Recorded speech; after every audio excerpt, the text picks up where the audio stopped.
Howdy, y'all. Welcome to episode 32 of CardBlitz. I'm joined by my good friend Patrick Marshall, and Uncle Rich is back. Fellas, how's it going? Awesome. Great. Thanks, Kelly. Patrick, it's good to see you. Kelly, it's good to see you. Yeah. It's It's good to always see you, nice when Uncle I go Rich. to a show and I see you, and we got lots of shows coming up, including mine in a couple weeks. That's right. Yes. Dude, let's just get into that, Rich. Tell us about your show that's coming up soon. You know, I nowadays my show's a 20 table show. It's a very old school show. It's fun, but it's not a Pelican case, wheeler dealer show. It's more of a collector based show because of what I have to work with. And I'm fine with that. At this point in my life, there are some really good, I'll call them the young Turk promoters, and let them do the shows that I was might have been doing had I kept doing shows, after COVID hit, but it's okay. I'm happy with what I have. It's a fundraiser for my synagogue's brotherhood twice a year. And it's a lot easier on my life than when I was doing bags and having prizes. And those were three ring circuses. This is like a half ring circus. We kept some of the things from the original, from the original shelf in our previous location, including the friendliness of the people who come in and help. And because we're a synagogue with various religious things, we have a break because my wonderful dog needs to go outside. So All give right. me a minute, guys. Dogs and children. Come on, Charlie. Charlie. Yeah. Patrick, this might be a first on CardBlitz I where love it. a I guest love is it. like, hey, man, deuces, I gotta It go. solidifies exactly why Uncle Rich is on the show. I love it. Dude, man, Uncle Rich, when you watch this later, man, you're gonna crack up. You're like, okay, so I had to go walk the dog, huh? Yeah, But that's the good thing is I explained to my wife that, and she knew I had something at 7 o'clock. My dog doesn't know time. My right. dog's a wonderful person, Yeah. Dogs are on but dog time. They do their own thing. they do their own thing and they do it on their own schedule. So that's a fun interruption. Well, That's Rich, let me pick your brain on this real quick, man. So, over the years with your show, and like from last May, and then you got September coming up. Do you feel like is it still primarily like the vintage group, or is it more of like mid 70s?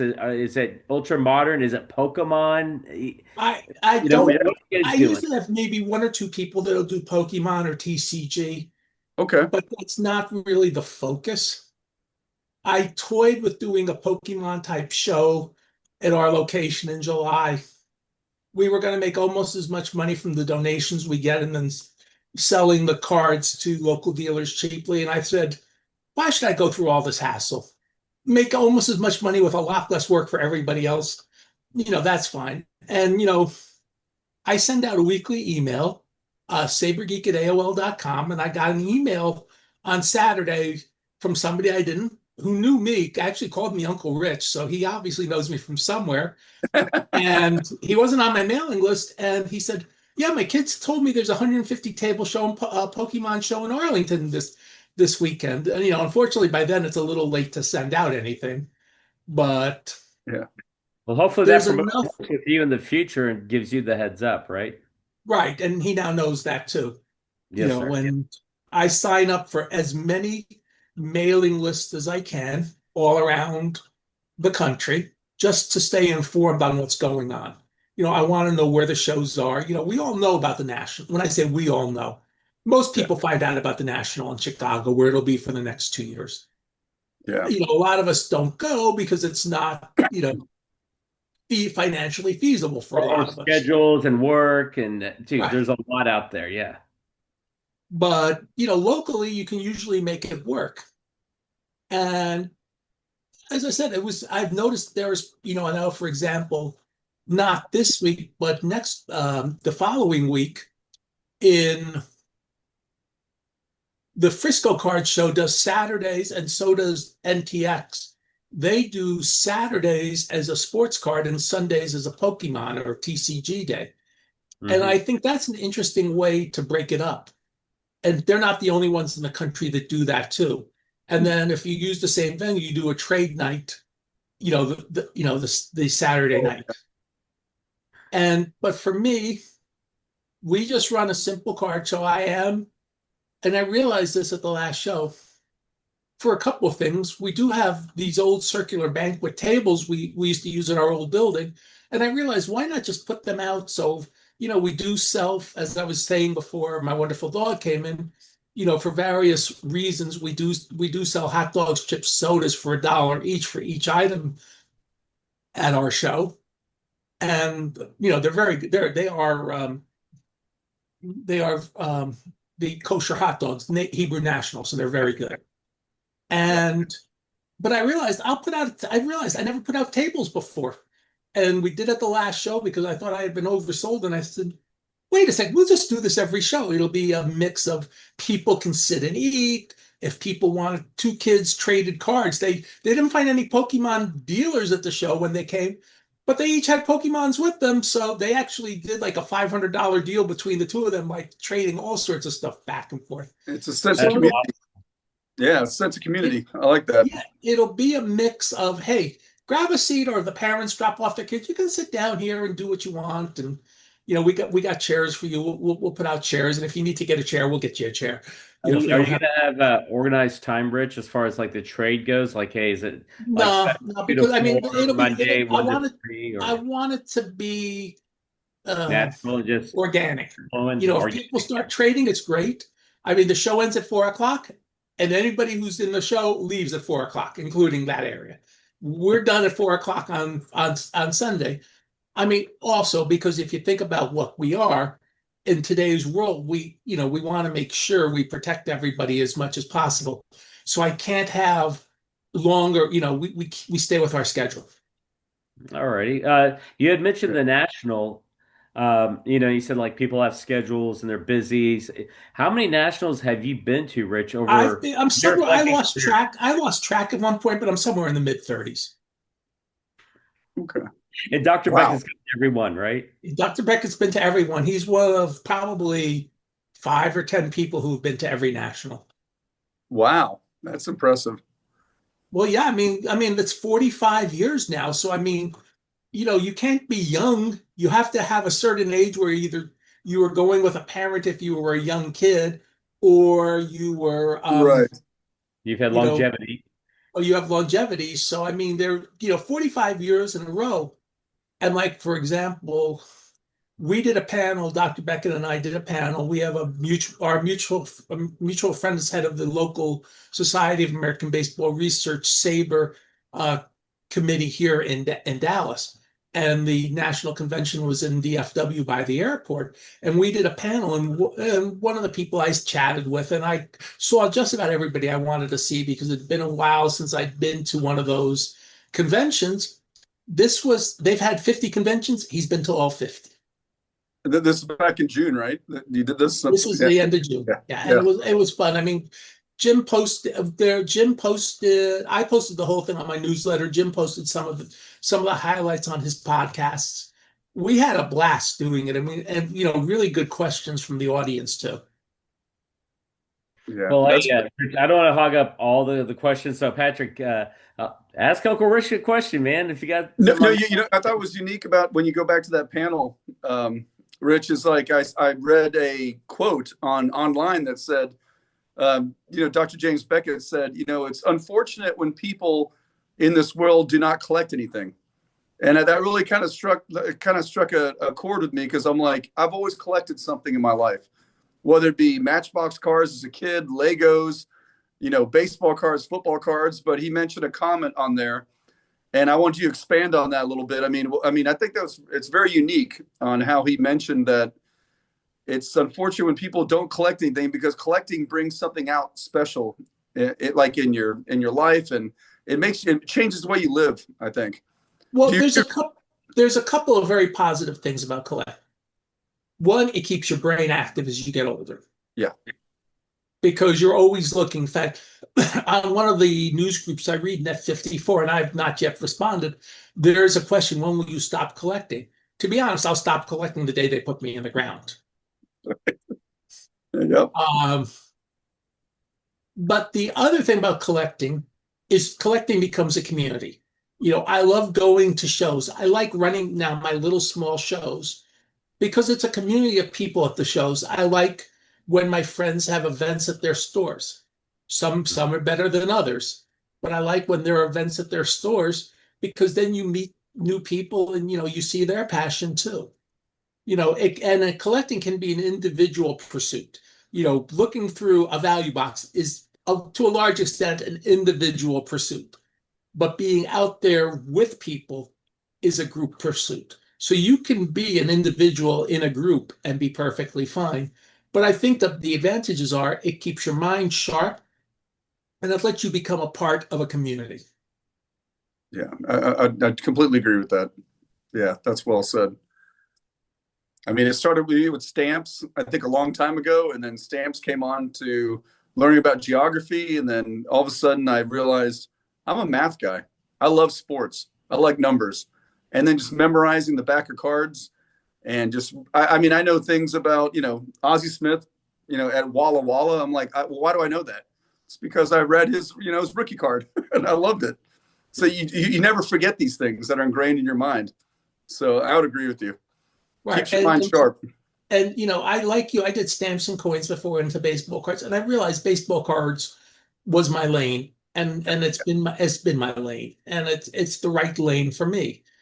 And there have been some. I don't want there are some offshoots, but it's really the cards have always been what I've done. And even though I'm nowadays not really, I'm going to use the word collecting for collecting's sake. I accumulate. I go through value boxes. I try to make money on what I buy, obviously, because I'm going to sell it sooner or later. But I'm not. But the joy of the hunt, the joy of going through the boxes, the joy of figuring out this is a cool card. And sometimes I just buy stuff because I like it. Yeah. Like you're going to laugh when I tell you this. I just switched pharmacies from CVS to Walgreens. And there are some reasons on top of reason. But one of the great reasons for being in Walgreens is the Walgreens by my house. They have a little section where they have these little boxes of cards with one hit in every 8 boxes, and it's like $4.99. It's like, for $4.99, I don't. It's like opening a pack. You're not going to get anything really good, except I've gotten two really good autographed cards from the unopened packs in those boxes over the years. So it's probably paid for itself. But it's fun just seeing what comes out of those boxes because the truly is you don't know you can't even look at the first card. They're in a sealed cardboard box, and it's Yeah. not that expensive. And you get in an open pack, and sometimes the packs are better than others. And I didn't want to open this pack. In fact, I'm looking for it right now. So yeah, here it is. Let's see if I can get it to. Oh, there it is. Wow. It's a Topps baseball big pack, and I do have plastic sleeves of vintage, but I don't want to open that pack, so I'm just leaving it for fun. Right. But you get packs like that. Sometimes you get modern Topps packs, and sometimes you get 88 Topps big packs. But it's still a pack of unopened cards that come in that little box, so you really can get anything out of those boxes. It What's instills that original quality of collecting right there. That's it. That moment. exactly, and the great thing about collecting cards, I'm talking about that price point. Most people have a $5 bill in their pocket. Yeah. It's you can buy cards, you can do this hobby at any price point you want. We know about the $1 million cards, but I have a standard um, donation of a suggested donation of $2 at my show. And if somebody really objects, I say, just go on into the show. We're not going to, I don't have to charge you. I don't have to pay for the room. I don't have to pay for the tables. The only real expenses I have are the bagels, cream cheese, and coffee for the dealers on Sunday morning. And then we do have, because of we're in a synagogue, we have a security cost. Yeah. But those are my only expenses. I know what a room costs. I know what the setup fee costs. I don't have to pay that. So I have more flexibility than other people too in what to do. And we're doing something at the card show that I've never thought of before, but somebody came to me and I said, "This is your best way to get people from the synagogue, is we're actually doing a blood drive in connection with the card show, where if you donate or if you make a legitimate attempt to donate, we'll give you." And I have these old cards from back of these days, $5. The dealer gets $5, so they can hand the dealer $5. They can hand the deal, and I'll either give the dealer $10 or for those, or I'll just take it off their table price. If somebody spends with them.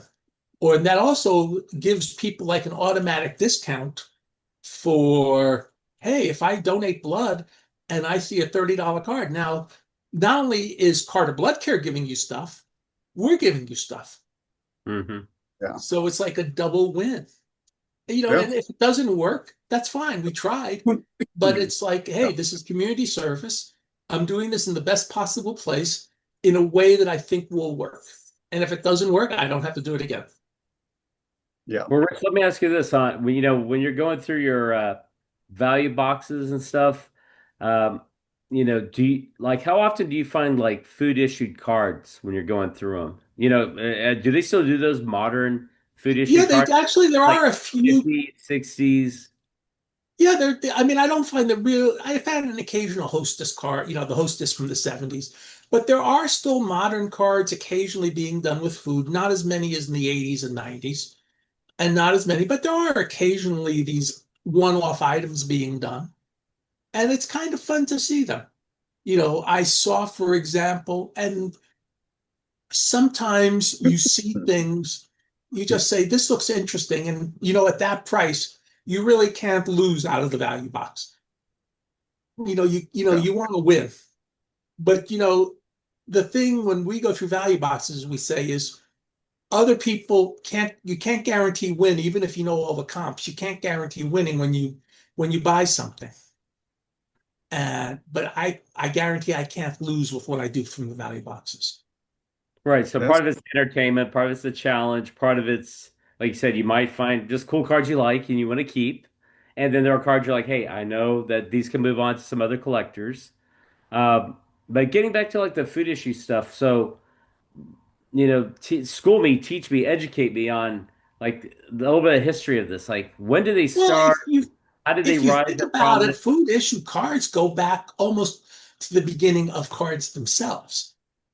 Probably 100 years, they call them caramel cards. So they're issued with caramel products, and that's more than 100 years old. Then it became gum, in the 20s and 30s, especially the Gouty gum, play ball, those are gum cards. And then you started having, red heart dog food, red man tobacco, um, Wheaties cards, and I'm just doing this from memory. So post cereal cards on the backs of the boxes, bazooka cards on the back of the gum boxes. There's always been some. Then in the 70s, the Hostess and Hostess Twinkie cards. The 80s, then Mike Schechter, MSA, did all these cards with various food issues, where, they don't have the cap logo, but they have but they have the LBPA logo.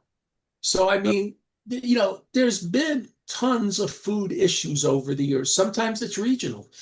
One of Mike Kramer's first baseball sets, kind of sort of when he got a license, he was doing retired players, but in 1989, he did Ken Griffey Jr. candy bars. There was one small problem. Ken Griffey Jr. was a lot allergic to chocolate. He could not eat His own product? really his own product. wow. Yes. Namesake product? Yes. That's But amazing. he can't eat Jimmy Dean sausage because I have a Jimmy Dean '93 Ken Griffey Jr. That he can eat. Yes. Oh yeah, and that's the thing in those days. And sometimes some of the cards later had autographs involved. There were sometimes random autographs once you hit the 90s. So there's a lot of really cool things with the serial cards of the 90s that they were presages of what goes on today. Yeah, I agree with that. Yeah, I interesting. mean, and if you think about it, doing cards with products is Old Judge Tobacco. That's 140 years old, give or take. And then I'm just thinking off the top of my head, think about it. Hanes, which Michael Jordan, did ads for, they did a Michael Jordan set. Yeah. You get your underwear and in Forgot about that. 1983, there's a Yeah. Fruit of the And pull a Loom. card. There's a Yeah. Fruit of the Loom card set in 1993. So, I mean, cards come with just about everything. Do you have a favorite old school food or product affiliated card set, Rich? I mean, like something Well, that I think if I have a favorite, it's or probably the 61 to 63 post Jello things, just because. And there's some guys who have written books where they detailed like every single variation of post and Jello cards. oh wow, okay.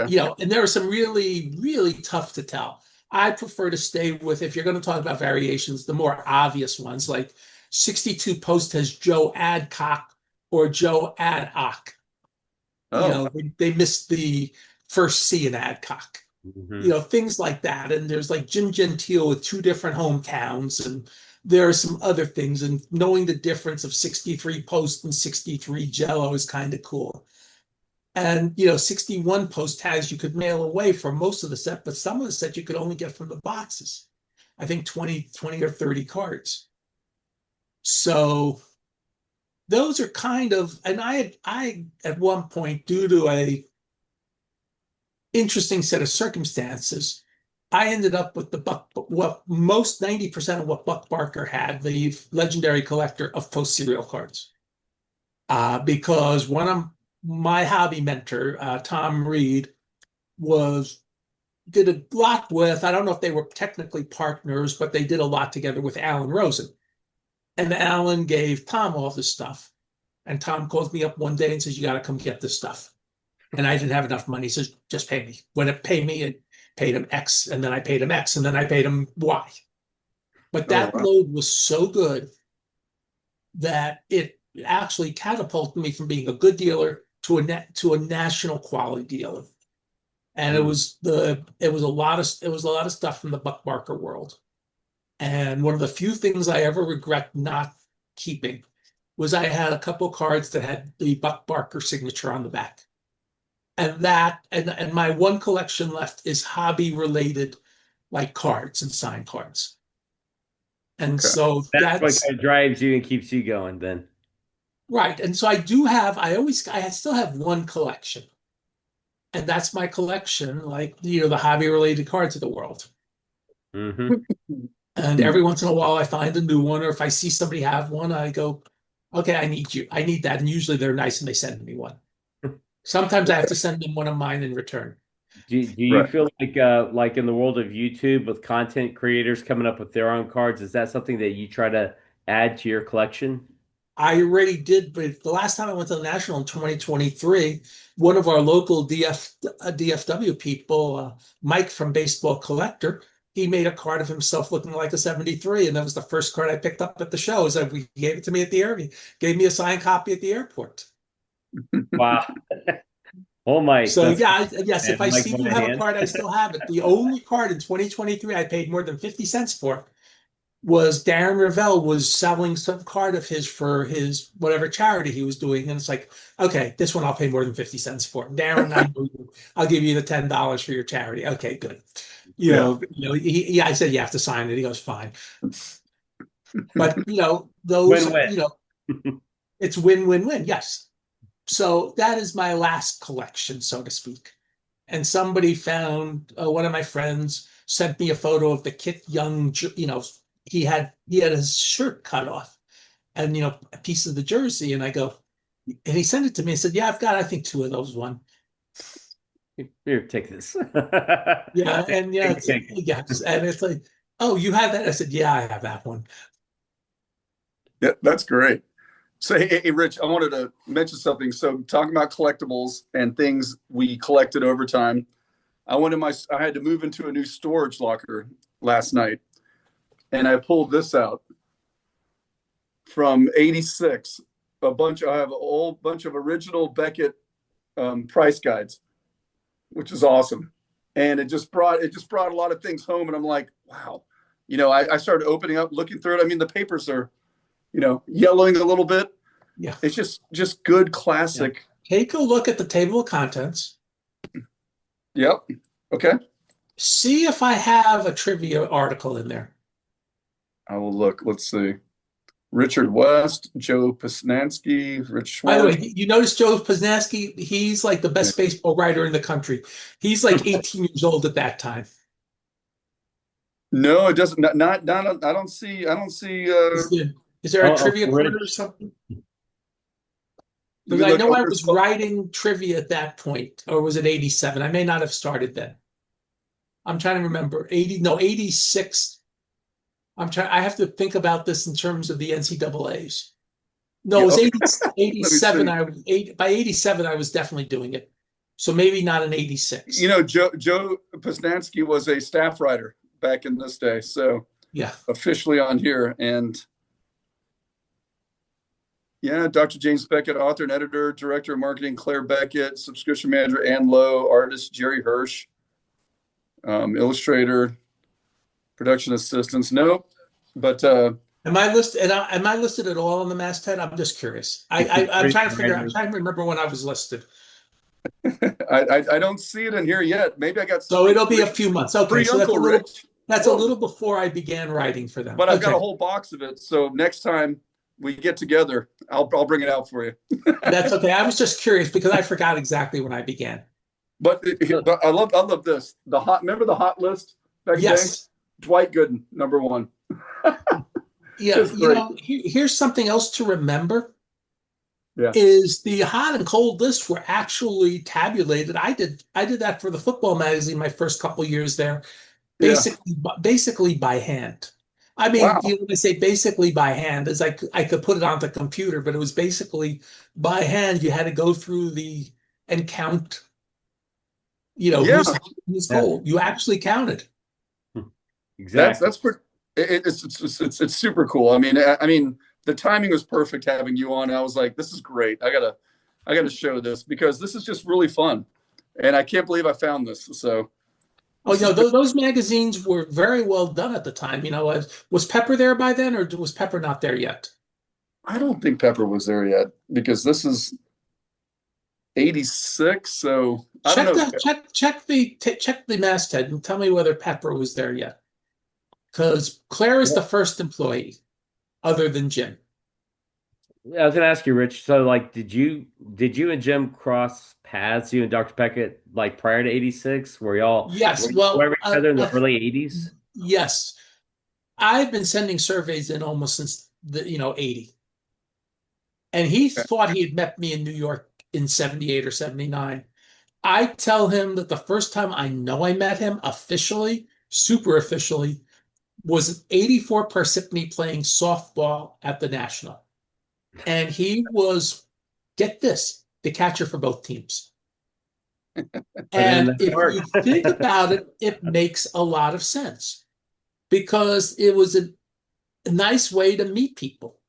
Hey, You got to go to bat. hey, How you doing? yeah.